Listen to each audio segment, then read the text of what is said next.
Clay is basically, it's weathered down rocks. It's a kind of material that you can make something. If you don't like it, you can roll it up, start again. I like the smell of it and the feel of it and the way it looks after different processes. Clay on which Belfast sits is just fantastic for making bricks. And it's great for making other kinds of ceramic as well. You can knead it, you can bend it, you can cut it, you can stick it together again. It's a fantastic material.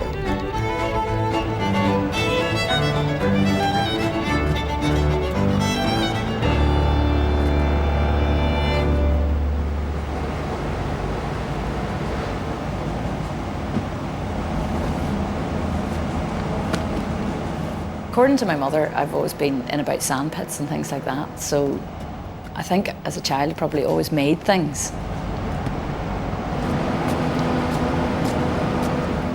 I was doing a foundation year in art and design in Belfast Institute and discovered that I just really enjoyed making big stuff.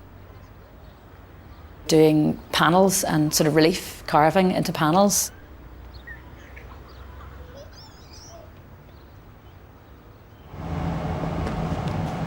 People tend to think that craft is associated with plates and functional wear.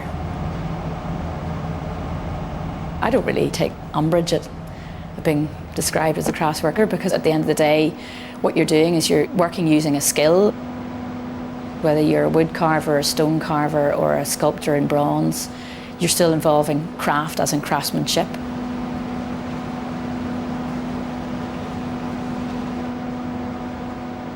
It is satisfying. It's so deeply frustrating doing large stuff as well, because you're always dealing with the logistics of literally physically handling the stuff.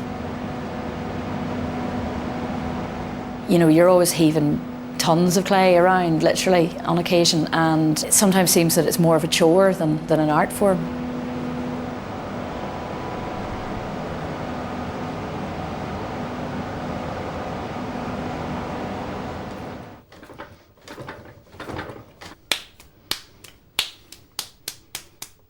If you come to the clay and it's too wet, you can't do what you want. If you come to the clay and it's too dry, you can't do what you want.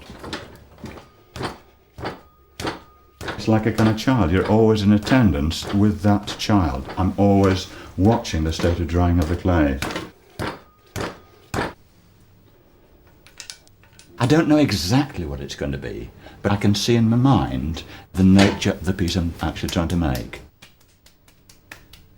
Because there's such a large time element involved in my pieces, I need to know what that idea is about, so that I will actually draw it and think it. When you're lying in bed or in the shower, you actually sort of think about particular details.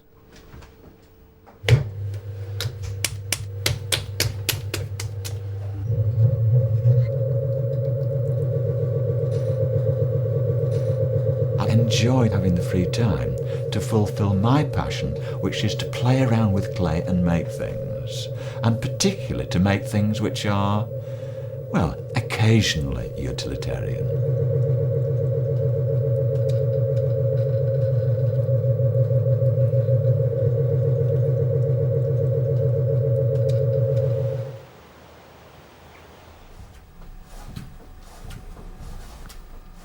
I make it from start to finish, so each piece is an individual piece. There's no mass production about it at all.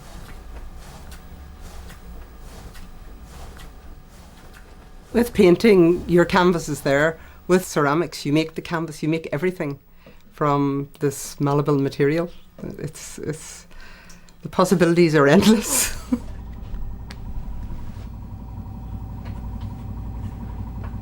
The extruders have been around for a long time. I use a small hand extruder in order to make handles for my mugs, but I suppose it's only in recent years that there have been pneumatic ones, which are much easier to use rather than pulling a lever down to bring the plunger down, which is very strenuous.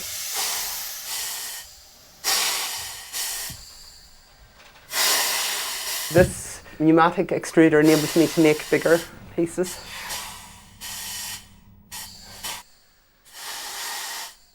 Years ago I may have rolled the clay out in slabs and then put it all together, but with this machine I can extrude it as kind of a box shape. Maybe I would make a series of 4, but within the series of 4, which are kind of like a family, I suppose, I'd do one and then I would think, well, maybe I could change it in another way, and then I'd do the second one and the same with the third or the fourth. And it's kind of a progression.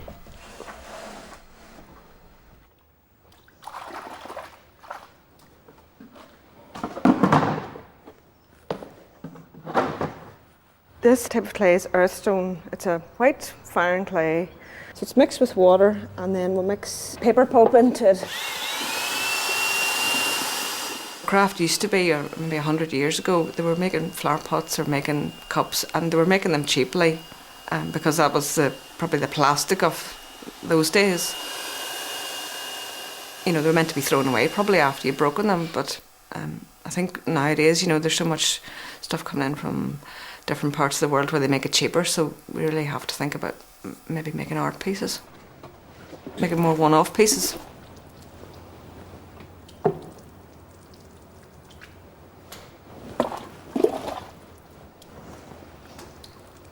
To make a living at it, you almost have to have something that's sure money, like almost like a bread and butter range. For 15 years I did that. You know, I used to go to trade shows and would have a range of work. You could maybe make 10 of this and 20 of that and sell to shops. But you get less creative when you're doing that all the time. I do some school work and I do some commissioned work, and I still make a range of smaller pieces, making more one-off pieces.